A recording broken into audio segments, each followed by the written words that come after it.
Okay, so here we are now at part 3 of the tutorial. We're going to be now converting game data from sim racing games such as Rfactor or Assetto Corsa into Minecraft. First off, via opening it through 3DCimed.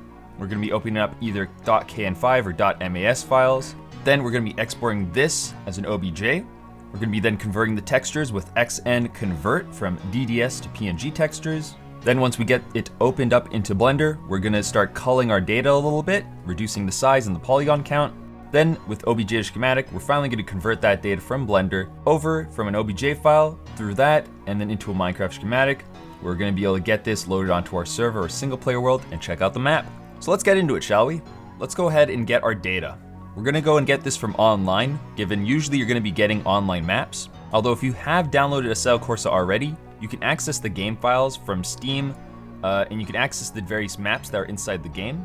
We'll get an example going here with a download from online. This is the Assetto Corsa default drift track. Something to keep in mind here is that you have to sign in to websites like Race Department to download Assetto Corsa tracks. And I hit a download right here, so I have that file on my desktop. I'll be showing you also an alternative site right here called Rfactor Central. This has really good maps from an older racing game called Rfactor, but their models still do tend to look quite good too, so it's a good place to look alternatively if you are looking for different maps. It's a similar deal here where you might have to sign in on the site. Now let's go ahead and make a new folder inside of our directory here for this new project. Make a new folder called AC Drift Track. Let's go inside here, make a new folder, game data. Let's move it in now. Extract it here, directly into the game data folder. Okay, now we have content right here, tracks, drift. And inside here you can see then you have the directory with everything like the game models. You could always just sort by the biggest size, and it's basically this one right here called drifttrack.kn5. We're gonna need to go ahead and download 3DCimed. It's basically a editor program for tracks for Assetto Corsa or other older racing games. You can just basically go to the downloads page right here and take the latest one. I have that already on my desktop, so we're gonna go ahead and install it. So now, to get it installed, we're just gonna actually move it into our 3D modeling folder directly as so. So put that right here. And we're gonna extract it. There we go, so now it's extracted. We can delete this zip folder, we don't need it anymore. And now inside here, we should have the 3DCimed application. We're gonna right click and create a shortcut, which is listed under show more options for Windows 11 here. Create shortcut, and we're gonna grab it and move it back across. So let's go ahead and open the program up. Click more info if you see an error like this, click run anyways. You may notice if you get this DLL loading error right here, all you have to do is you have to go online here and we're gonna download the DirectX SDK. Windows 11 DirectX SDK. Okay, so let's go ahead and hit download here.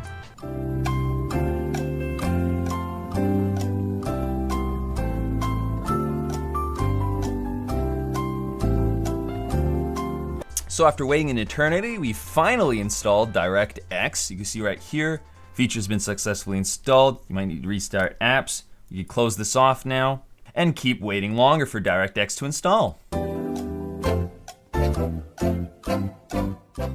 Okay, so now that it's installed, it'll just close off that window. There we go, it finally opens. Now you'll see this is the next little issue with 3DCimed. It's a paid program. It's not necessarily free, but I can show you guys here a quick little way to make your free trial last longer. And what you'll be able to do with it is that you'll be able to pretty much just clear that free trial to reset it when you need. Trash keys finder rather, here it is, yeah. You could hit a download right here, there we go. Right here we could get trash registry setup. We're gonna open that up, install. And so basically with this tool right here, you can see a whole bunch of registry keys that are on your computer. What you can specifically do here is that you can find, there'll be ones for 3DCimed. It's possible to search for them, but otherwise if you don't have anything necessarily needed here, or if you don't think it'll mess with any of your other programs, usually this won't. You can just right click and go to delete all. That works pretty much most of the time. And you could also just switch over to the 64-bit mode if there are any keys here as well. You always just right click and we're gonna click delete all. So yeah, generally speaking, you don't need those kind of registry keys because they're just like these temporary ones, as you can see right here for like this 20-day free trial. So Pretty much if you go ahead and use that program, you could restore this 20-day trial text right here. Now let's go ahead and move on to actually getting the file open. So we're gonna go to File here in 3dsCIMED. We're gonna go to Import, and we're gonna navigate over to our file, AC Drift Track right here, Game Data, Content, Tracks, Drift, and then we're gonna be going to select our mode. We're gonna be going to Assetto Corsa KN5 files. And see right here we have drifttrack.kn5. We're gonna hit open on that. Now within here with these settings, we'll keep object nesting in temporary folder. That's fine. Okay, here we are. So now that the file is loaded up in the 3dsCIMED program, let's maximize our tab here, check it out. You can see how the track has a lot of different parts of it that we don't really need. One of those big ones being this massive extended terrain area.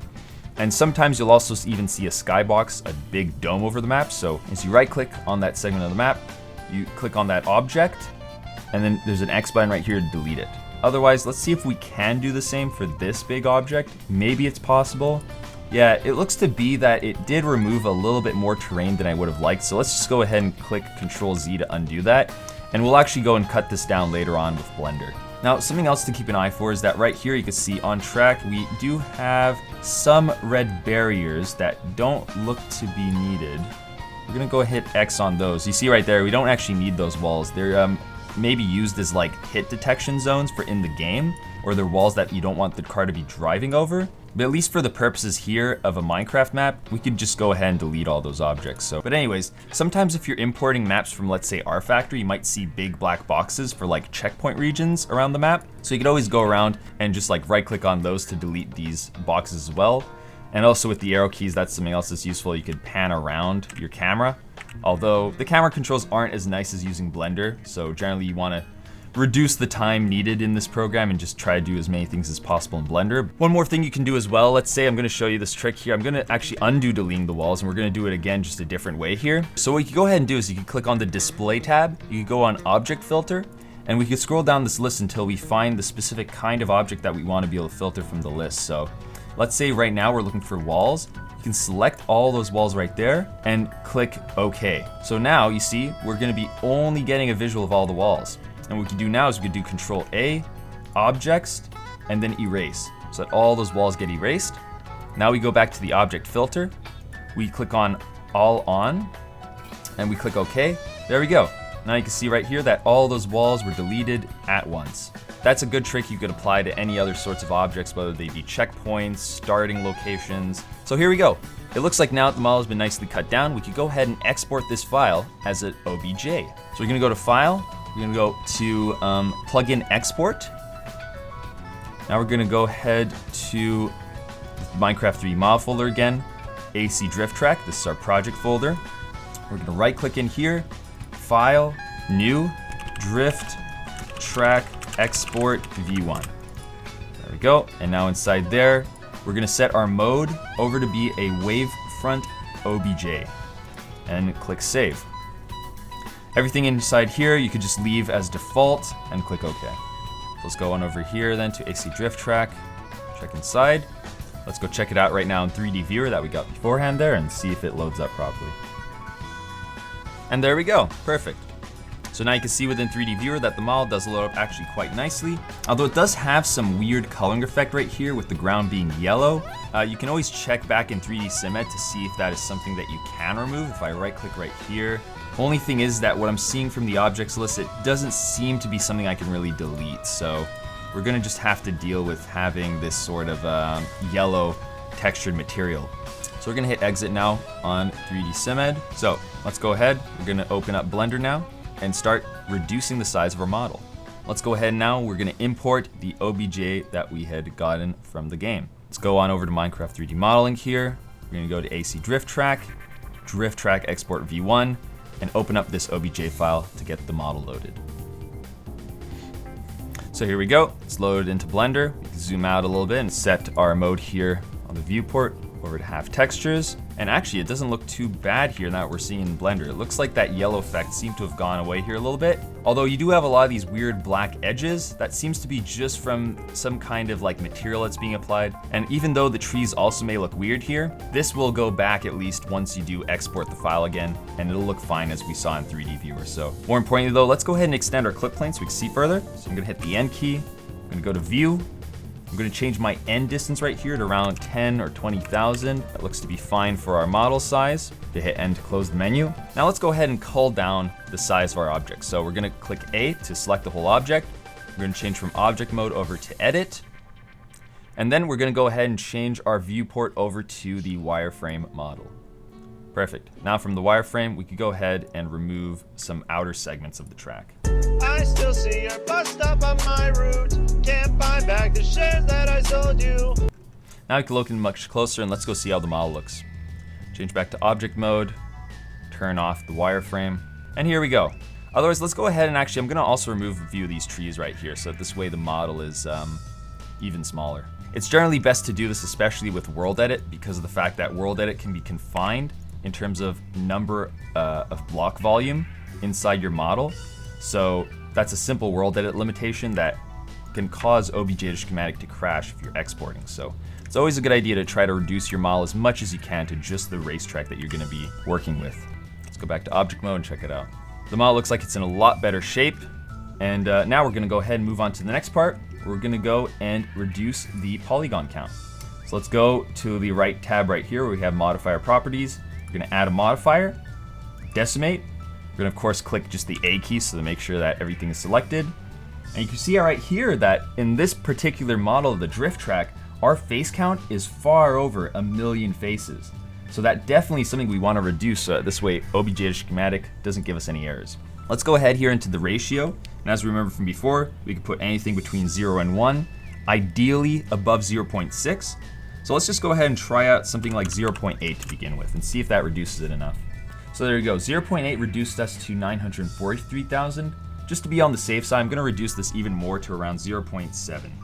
Okay, perfect. So now with 0.7, our face count has gone down to being only 825,000, which looks a lot better optimized. This should be much quicker when we're processing this map through ObjToSchematic. So now let's go ahead and do our next step, which is going to be to rotate the model according to the grid of Blender and subsequently the Minecraft grid. Let's go ahead here to the Object Properties button. We're going to click A to select our whole model. As I recall on this drift track, you have a small start finish line around here, where I think might be best to, alongside the pit lane, align the grid to this.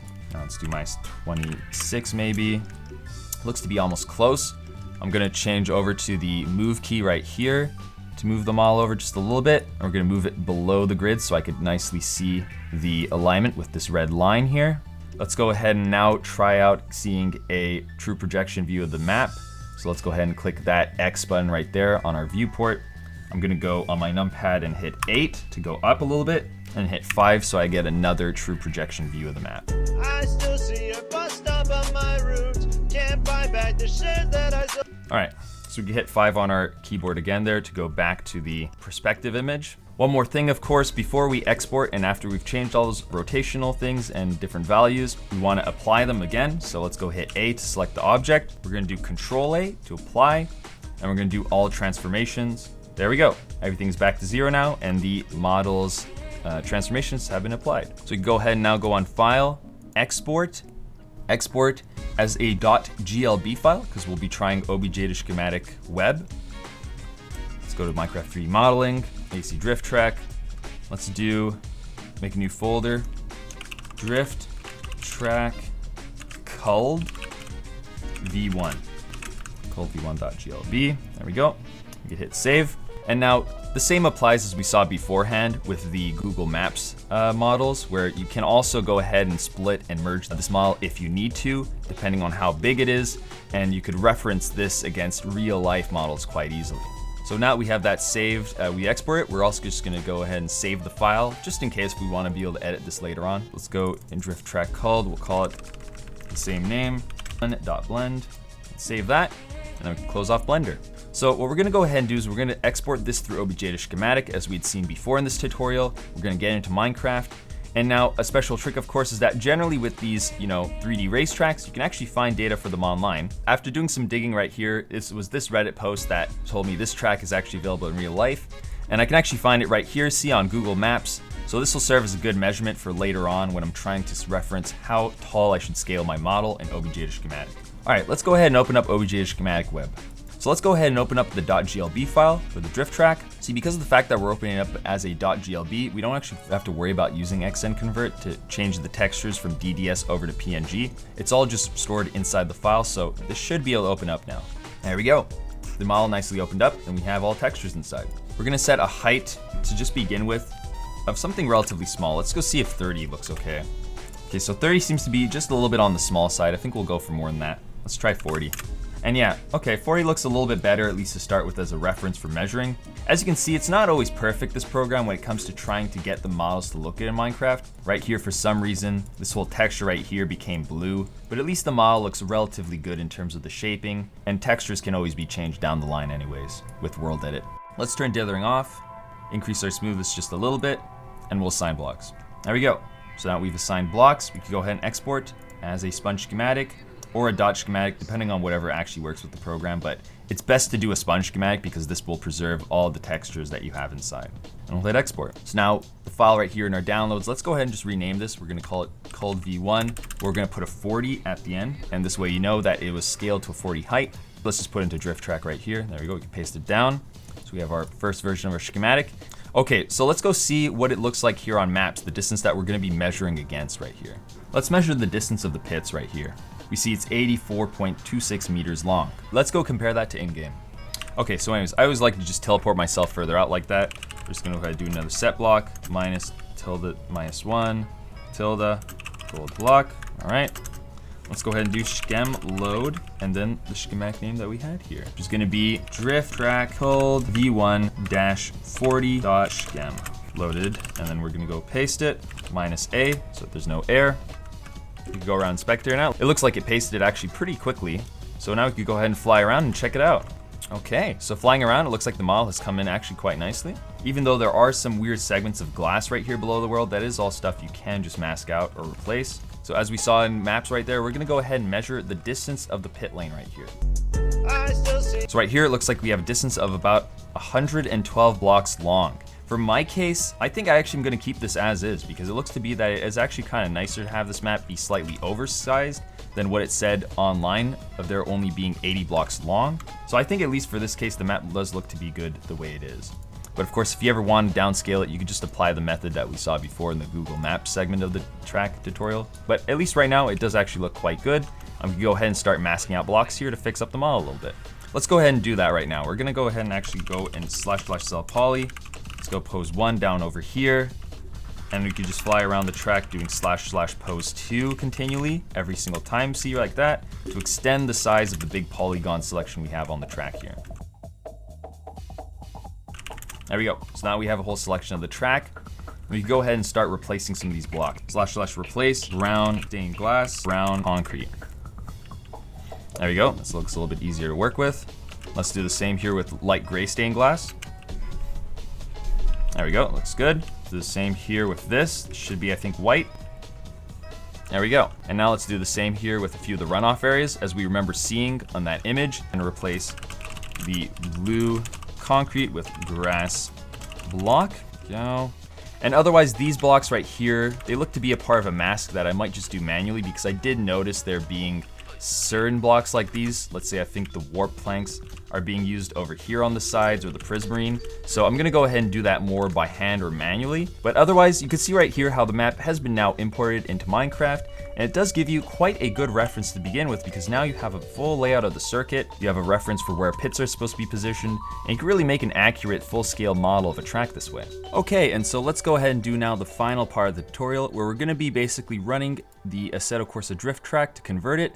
But now, instead of converting it through that online ObjToSchematic version, we're going to be going and using the offline version of the tool.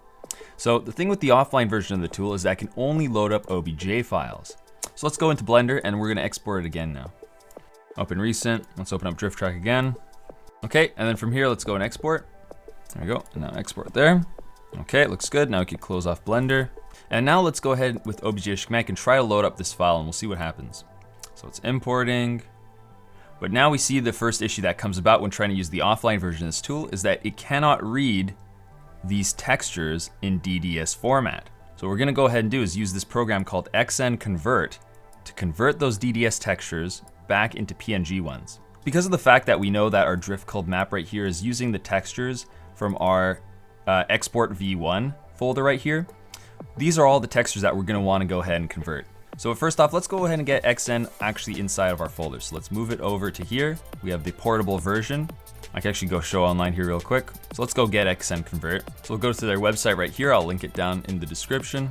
We'll go down to downloads. And from here, you can get XnConvert as a zipped program folder, Win64. And now I'm going to move the file over here into my folder. And I'm going to extract it. There we go. So I'm going to go ahead and delete this zip folder. And we have XnConvert right here that we can finally use.